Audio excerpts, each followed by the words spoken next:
Você já se perguntou como o inimigo trabalha para nos desviar do caminho de Deus?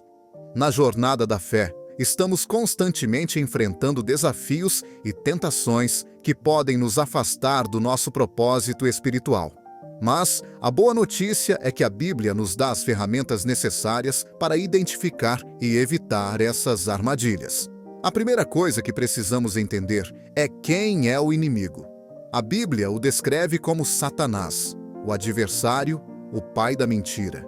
Ele é astuto e conhece nossas fraquezas. Sua principal estratégia é nos enganar, nos fazer duvidar da palavra de Deus e nos afastar do seu amor.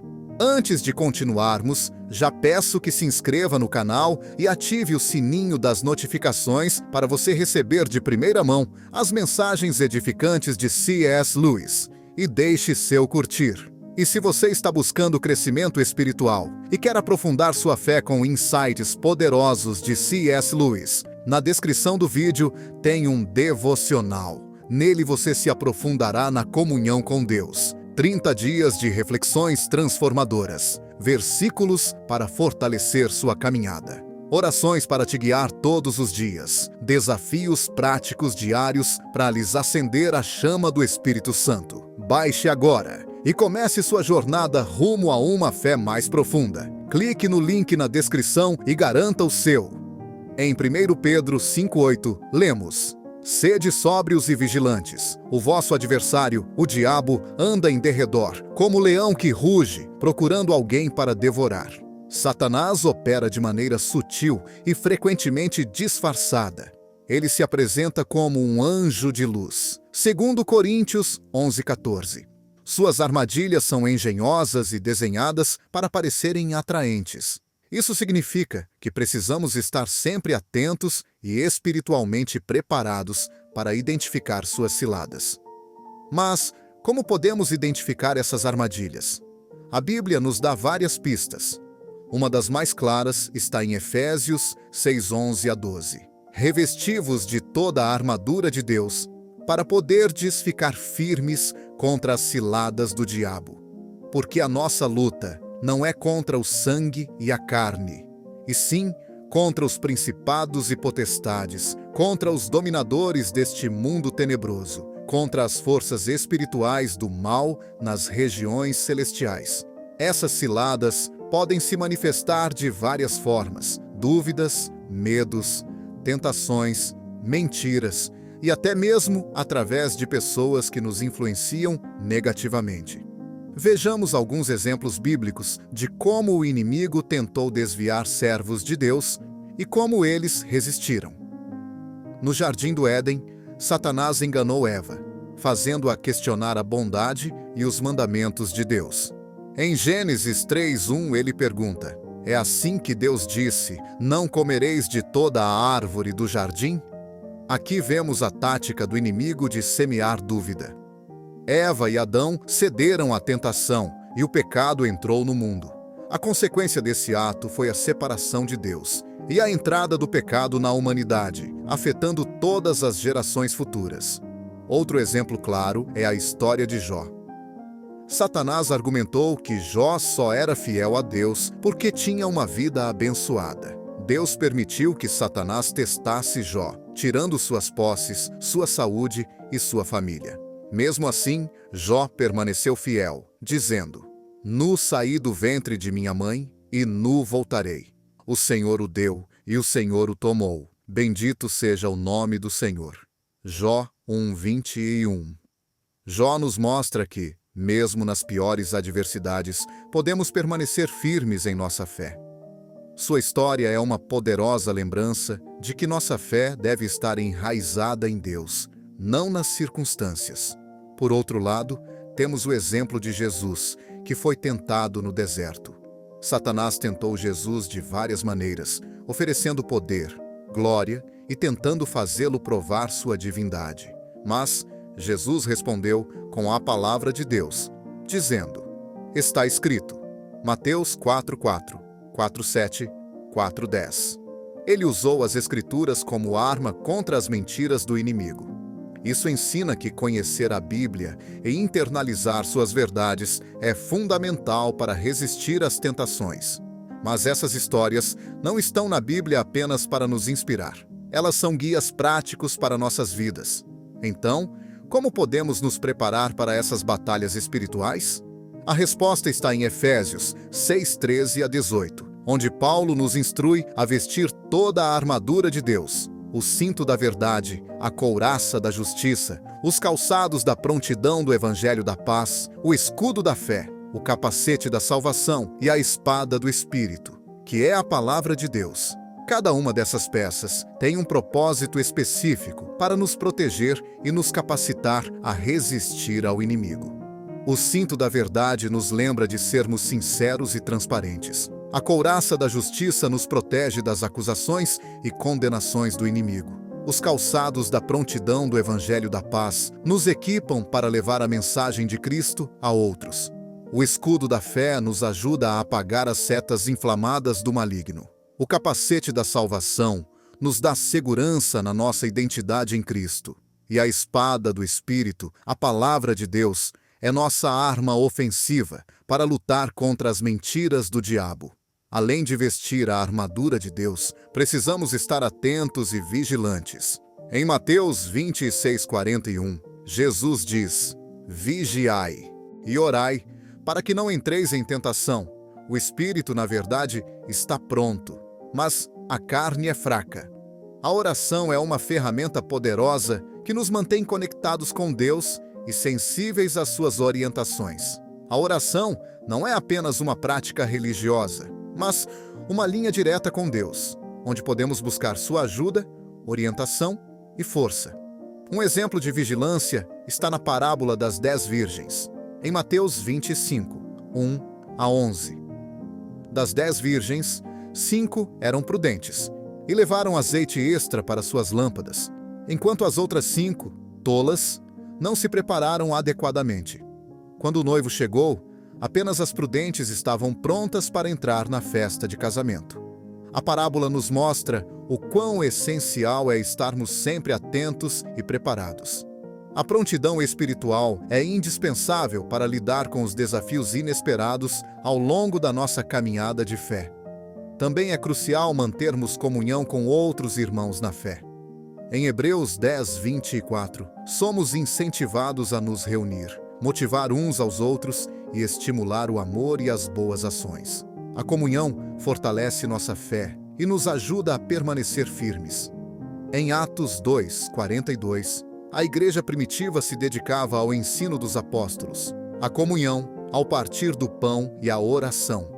Esse comprometimento com a comunidade é um grande exemplo de como podemos nos apoiar mutuamente em nossa jornada cristã. Outro ponto essencial é renovar nossa mente por meio da palavra de Deus. Romanos 12:2 nos instrui: "E não vos conformeis com este mundo, mas sede transformados pela renovação do vosso entendimento, para que experimenteis qual seja a boa, agradável e perfeita vontade de Deus." Quanto mais conhecemos as Escrituras, mais discernimos as ciladas do inimigo. Em Provérbios 4:23 está escrito: "Acima de tudo, guarda o teu coração, pois dele procedem as fontes da vida."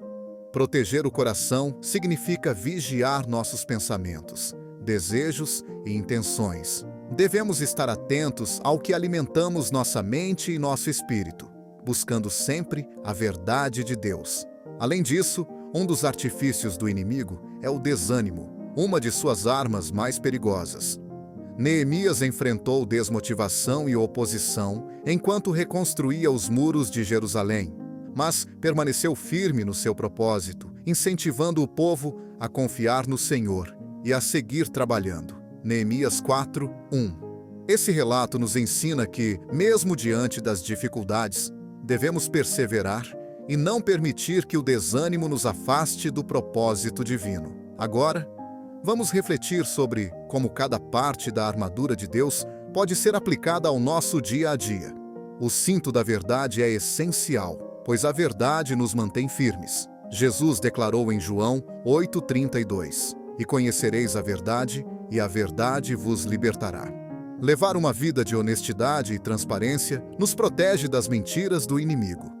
Isso inclui ser verdadeiro consigo mesmo, com os outros, e buscar sempre a verdade em qualquer circunstância. A couraça da justiça nos resguarda das acusações e condenações do maligno.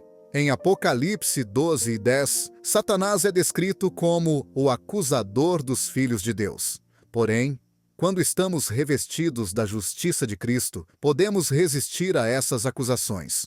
Como está escrito em 2 Coríntios 5:21, aquele que não conheceu pecado, Deus o fez pecado por nós, para que nele fôssemos feitos justiça de Deus. Os calçados da prontidão do Evangelho da Paz nos capacitam a levar a mensagem de Cristo adiante. Isaías 52:7 diz: Quão belos são sobre os montes os pés do que anuncia boas novas, do que proclama a paz, do que traz boas notícias e anuncia a salvação. Estar preparado para compartilhar o Evangelho nos mantém focados no propósito de Deus, impedindo que sejamos desviados pelas armadilhas do inimigo. O escudo da fé é indispensável para apagar os ataques do maligno. Em Hebreus 11:6, lemos: Sem fé é impossível agradar a Deus, pois quem dele se aproxima precisa crer que ele existe e que recompensa aqueles que o buscam. A fé nos fortalece, nos dá confiança nas promessas divinas e nos capacita a resistir às investidas do inimigo. Deus nos fortalece e nos guarda contra as dúvidas e medos que o inimigo tenta semear em nossas vidas. O capacete da salvação nos dá segurança sobre nossa identidade em Cristo. Em 1 Tessalonicenses 5:8, Paulo nos orienta a usar o capacete da esperança da salvação. A certeza de que fomos salvos e somos amados por Deus nos proporciona confiança para enfrentar qualquer desafio. E por fim, a espada do Espírito, que é a palavra de Deus, é a arma que usamos para combater as mentiras do inimigo. Em Hebreus 4:12 lemos: Porque a palavra de Deus é viva e eficaz, mais cortante do que qualquer espada de 2 gumes. Ter conhecimento das Escrituras e aplicá-las é essencial para resistir às tentações e vencer as batalhas espirituais. Além dessas estratégias, precisamos estar atentos às armadilhas do inimigo que atingem nossas emoções e relacionamentos. Sentimentos como amargura, ressentimento e falta de perdão podem corroer nossa alma e nos afastar da presença de Deus. Em Efésios 4:31-32, Paulo nos exorta a abandonar toda a amargura, indignação e ira, e a sermos bondosos e compassivos, perdoando uns aos outros, assim como Deus nos perdoou em Cristo. Um exemplo disso é a história de José, que foi vendido como escravo pelos próprios irmãos. Anos depois, quando teve a oportunidade de se vingar, escolheu perdoá-los, reconhecendo que Deus tinha um propósito maior em sua trajetória. Em Gênesis 50:20, ele declarou: Vós intentastes o mal contra mim, porém Deus o transformou em bem, para preservar muitas vidas. José decidiu enxergar a soberania de Deus em meio às dificuldades e liberou perdão àqueles que o traíram. Além de perdoar, precisamos desenvolver o fruto do Espírito em nossa vida. Em Gálatas 5:22-23 está escrito: Mas o fruto do Espírito é amor, alegria, paz, longanimidade, benignidade, bondade, fidelidade, mansidão e domínio próprio. Essas qualidades nos ajudam a viver conforme a vontade de Deus e a resistir às tentações e influências negativas. Outra armadilha recorrente é a busca por prazer e satisfação imediata. O inimigo usa nossos desejos naturais para nos desviar do caminho do Senhor. Em 1 João 2,16 lemos: Porque tudo o que há no mundo, a cobiça da carne, a cobiça dos olhos e a soberba da vida, não procede do Pai, mas do mundo. Devemos aprender a dizer não às tentações passageiras e encontrar nossa verdadeira satisfação em Deus. Um exemplo disso é a história de Davi e Batseba. Embora Davi fosse um homem segundo o coração de Deus, ele cedeu ao desejo carnal e cometeu adultério. As consequências desse pecado foram devastadoras para sua vida e sua família. No entanto, ao ser confrontado pelo profeta Natã, Davi reconheceu seu erro e se arrependeu sinceramente. Como vemos no Salmo 51, sua história nos ensina que devemos reconhecer nossas falhas, buscar o perdão de Deus e nos afastar das tentações. Por fim, é essencial entender que não estamos sozinhos nessa batalha. Deus nos concedeu o Espírito Santo como consolador e guia. Em João 14:26, Jesus disse: "Mas o Consolador, o Espírito Santo, que o Pai enviará em meu nome, esse vos ensinará todas as coisas e vos fará lembrar de tudo o que vos tenho dito." O Espírito Santo nos capacita a discernir a verdade, resistir às tentações e viver em conformidade com a vontade de Deus. Para concluir, é fundamental lembrar que estamos em uma guerra espiritual constante. O inimigo nunca descansa, mas temos um Deus infinitamente mais poderoso. Em João 16:33, Jesus nos deixou uma promessa encorajadora: "No mundo tereis aflições, mas tende bom ânimo. Eu venci o mundo." Portanto, confie em Deus. Estude sua palavra. Mantenha uma vida de oração e esteja em comunhão com outros irmãos na fé. Com essas práticas, você estará mais preparado para reconhecer e evitar as armadilhas do inimigo. Que a paz e a proteção de Deus estejam sempre sobre sua vida.